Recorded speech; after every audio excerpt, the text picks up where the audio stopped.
har vi lavet tag herover vores værkstedsbygninger og sat et solcelleanlæg op, så vi gerne skulle bidrage til kommunens 2020-mål om at være CO2-neutrale.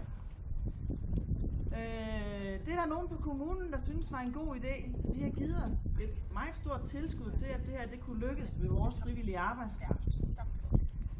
Så jeg vil gerne have lov at byde velkommen til vores borgmester, Jakob Bundgaard.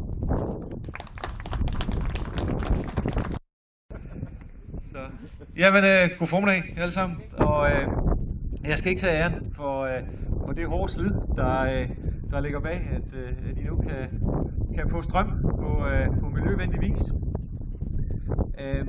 Men jeg vil egentlig gerne benytte lejligheden til at ønske både tillykke med det fine anlæg derovre, men sådan set også at ønske klubben og Træskibshavn hernede tillykke med, at det stadigvæk er muligt at stemple rigtig mange kræfter sammen, frivillige kræfter, der gerne vil gøre noget, både for det fællesskab, der er hernede, men jo sådan set også for det store fællesskab i form af at hjælpe til med at indfri de mål, vi har. Ikke i 2020, men i 2030, men alligevel har vi travlt med at få sat gang i så mange initiativer som overhovedet muligt for at sikre, at vi kan udvikle os i pagt med den natur, der er omkring os.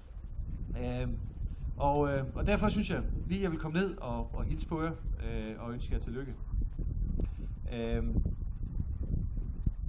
Marie Nielsen, som jeg står på her, er jo fra 1937.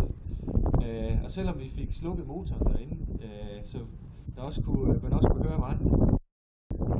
Det, at vi er kommet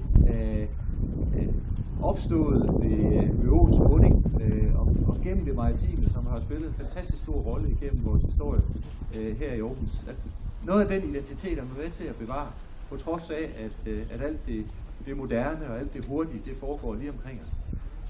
Så det skal I blive ved med, og det skal I have lov til.